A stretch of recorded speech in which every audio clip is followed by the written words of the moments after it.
Europe 1. Le journal de 6 heures est présenté par Alexis de la Fléchère. Bonjour Alexis. Bonjour Lionel, bonjour à tous. Les antibiotiques peinent de plus en plus à lutter contre les bactéries qui résistent aux molécules des médicaments. Un fléau mondial qui pourrait faire jusqu'à 10 millions de victimes par an d'ici 2050 et coûter jusqu'à 100 000 milliards de dollars à l'économie mondiale. Alors depuis plusieurs années, les laboratoires du monde entier sont mobilisés pour trouver de nouveaux traitements.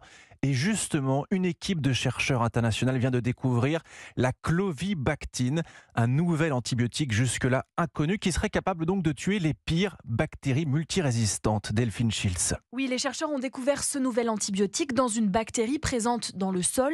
Contrairement aux antibiotiques traditionnels, sa force de frappe est originale. La clovibactine attaque les bactéries à 3 endroits différents, alors que la plupart des antibiotiques n'ont qu'une cible. Résultat, même les bactéries les plus coriaces ont du mal à résister. Détaille France Roblot, chef du service des maladies infectieuses au CHU de Poitiers. Ça agit à 3 niveaux différents.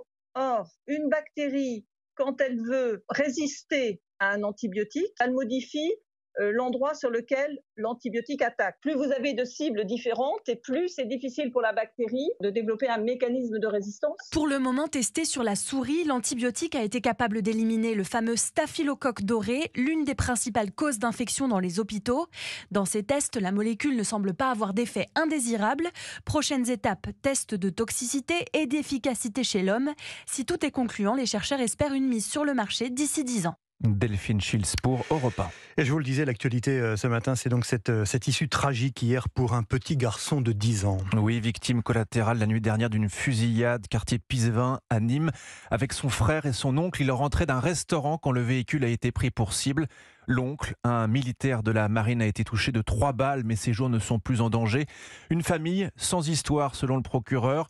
L'émotion est très forte sur place. Reportage de notre correspondant Stéphane Burgat. C'est un ensemble de grandes tours situées à quelques minutes à peine en voiture du centre-ville nîmois. Mais c'est surtout un quartier sous la coupe des dealers, déplore cette mère de famille. C'est vraiment un cauchemar. Ça va jamais finir. Les enfants, ils sont vraiment choqués. J'ai un enfant de 3 ans. Quand on sort dehors, il voit les gens cagoulés. Il me demande maman pourquoi ils sont comme ça. Moi, je veux pas que mon fils grandisse ici parce que lui, il entend les tirs. Sur une placette ombragée, elles sont une dizaine à se rassembler en robe traditionnelle comorienne pour témoigner leur soutien à la famille du jeune garçon abattu ici. Ça déchire carrément le cœur aussi parce que l'enfant il n'en a rien à voir là-dedans et ça va pas rester impuni comme ça. Ça donne même envie de pleurer mais je n'arriverai pas parce que là si je pleure là ça va inonder.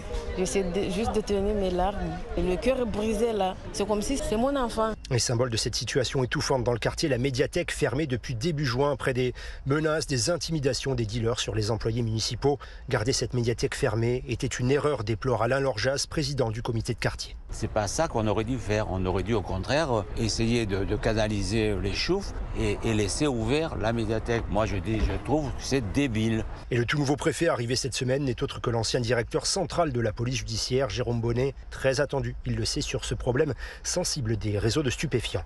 Nîmes, Stéphane Burgat, Europe 1. Le ministre de l'Intérieur déplore un immense drame. Gérald Darmanin qui a déployé la CRS 8 hier dans le quartier et qui a pu s'entretenir avec la famille de l'enfant tué. Nîmes hier, mais aussi Marseille. Un jeune de 14 ans a été grièvement blessé par balle dans la cité de la Cayolle. L'adolescent a été touché au niveau du ventre. Il a été conduit en urgence à l'hôpital avec son pronostic vital engagé. Europe 1, 6h04. La canicule, à présent, elle s'installe plus que jamais dans le pays. Hier encore, le mercure s'est littéralement emballé avec de nouveaux records de température battue. Oui, notamment dans la vallée du Rhône. À Puy-Saint-Martin, dans la Drôme, la barre des 43 a été franchie, 43,5 enregistrés. Plus au sud, dans le Vaucluse, le thermomètre a affiché 42,7 degrés à Orange. Dans l'Aude, à Durban-Corbière, 42,5 relevés. Et puis c'est à souligner, Météo France a indiqué hier que la journée de lundi a été la plus chaude jamais enregistrée en France après un 15 août. Et une canicule qui va encore gagner du terrain et continuer d'entrer d'une certaine façon dans l'histoire météo de l'Hexagone. Oui, 15 nouveaux départements vont passer ce mercredi midi en vigilance rouge canicule pour un total de 19 en surveillance maximale. S'ajoute à la liste aujourd'hui, entre autres, l'Ain, La Loire, l'Isère, la Lozère, le Gard, le Vaucluse, l'Hérault, le Tarn-et-Garonne, l'Aude, le Lot ou encore le Gers. Des pics de chaleur attendus aujourd'hui et demain dans les zones en rouge. Chaleur et pollution même à Marseille qui passe en alerte 2 à la pollution à l'ozone. Et si une grande partie sud de la France suffoque, le nord, lui, est épargné. Contraste saisissant et qui fait le bonheur des touristes. Reportage sur la digue de Malo-les-Bains à Dunkerque avec Maximilien Carlier. Soleil, ciel bleu, 23 degrés et un léger vent. Météo idéale pour Nathalie et Caroline, originaires de Touraine. Elles respirent enfin. On est très contente de la fraîcheur du temps. En plus, il pleut pas. Donc c'est très bien. Par rapport à chez nous, oui, il fait beaucoup moins chaud. C'est pas négligeable du tout. Je vais peut-être même venir un jour m'installer dans le nord. Et ici, inutile de chercher l'ombre, m'explique-t-elle. Il fait tout juste bon. À quelques mètres de là, Maëva, originaire d'Aix-en-Provence, profite pleinement de son séjour. On peut faire des choses dans sa journée, parce que finalement, dans le sud, on sort que l'après-midi ou le soir. On ne se prend pas la tête sur il va faire trop chaud, on va transpirer. Là, on peut faire plein d'activités qu'on ne ferait pas du coup là-bas. Il y a aussi sur place des touristes locaux, comme Philippe, qui apprécie ces températures douces. La mer, les bateaux, les mouettes, c'est agréable. On a l'impression de revivre un petit peu, quoi. Par rapport au sud, dans les médias, on entend parler des grosses chaleurs. Ici, apparemment, il n'y a pas de danger. On est très bien, quoi. Et puis, il y a ces vastes étendues de plage, ajoute-t-il. On n'est pas les uns sur les autres. Seule contrainte, selon lui, la température de l'eau un peu trop fraîche pour faire trempette. Malo-les-Bains, Maximilien Carlier, Europe 1. Voilà, contraste saisissant donc dans ce département du Nord. Température de l'eau, tout ne peut pas être parfait. Effectivement, Malo-les-Bains, l'une des plus belles plages de France. À l'étranger, des incendies toujours ravageurs. La Grèce a de nouveau été touchée ces dernières heures. Oui, la situation est sans précédent. Les conditions météorologiques sont extrêmes, a déclaré le porte-parole des pompiers Yannis Artopios à la télévision publique. Les autorités ont ordonné hier l'évacuation d'un district situé dans le nord d'Athènes. Quelques 25 000 personnes appelées à quitter les lieux. A souligné aussi que les flammes ont provoqué en Grèce la mort de 18 personnes.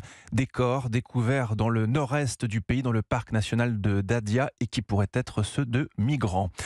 En France, le feu de la Chanousse dans les Hautes-Alpes pourrait être fixé prochainement. Bonne nouvelle, les pompiers l'espèrent. Dispositif allégé d'ailleurs sur place aujourd'hui, 250 hommes du feu mobilisés.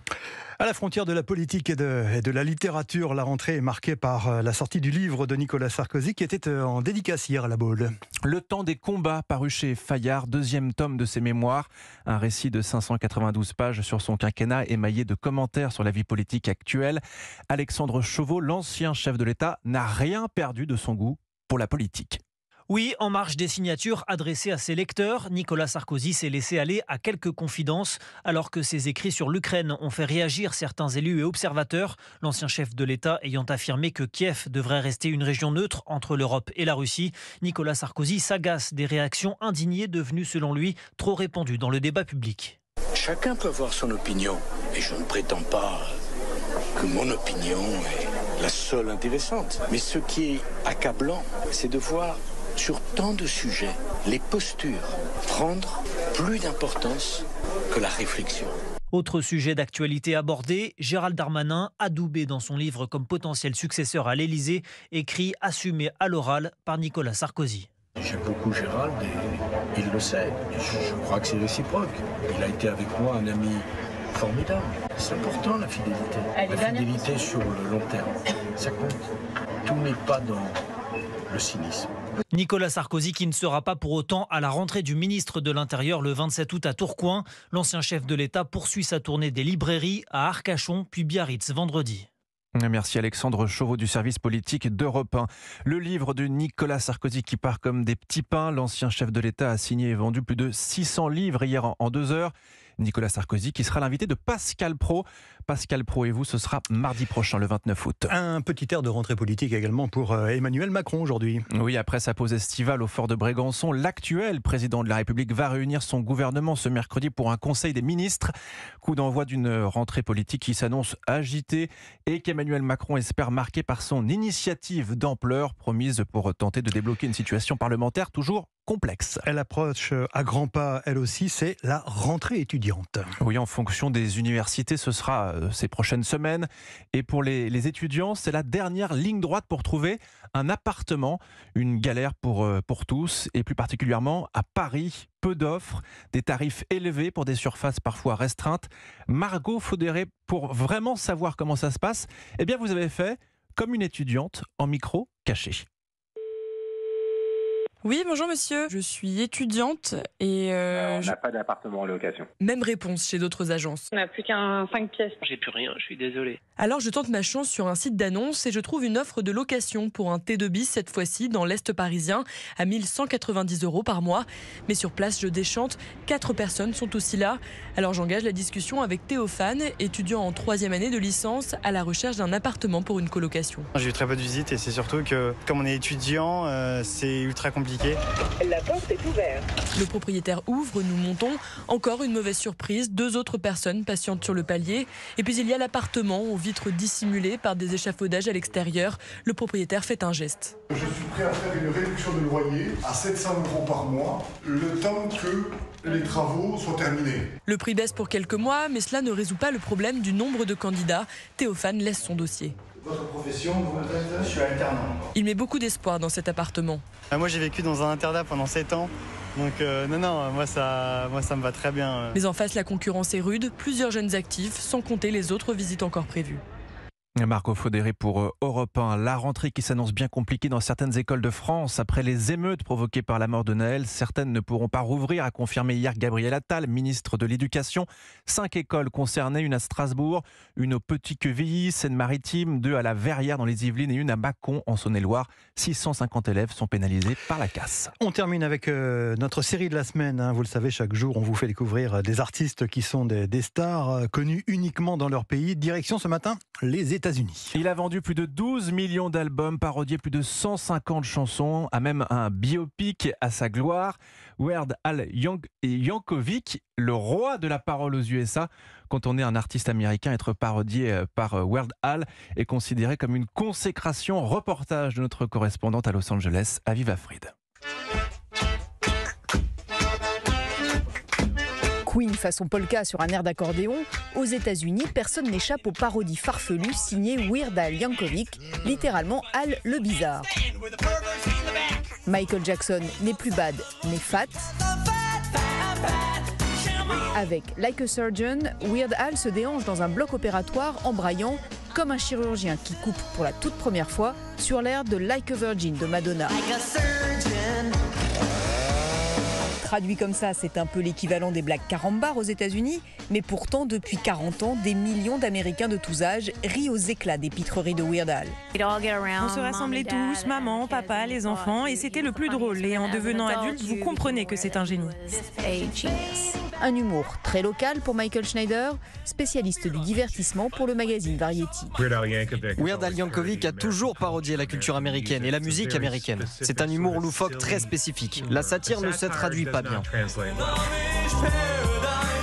Weird Al, avec son humour très particulier, restera sûrement cantonné aux États-Unis, où il est une telle institution qu'il a même son étoile sur Hollywood Boulevard.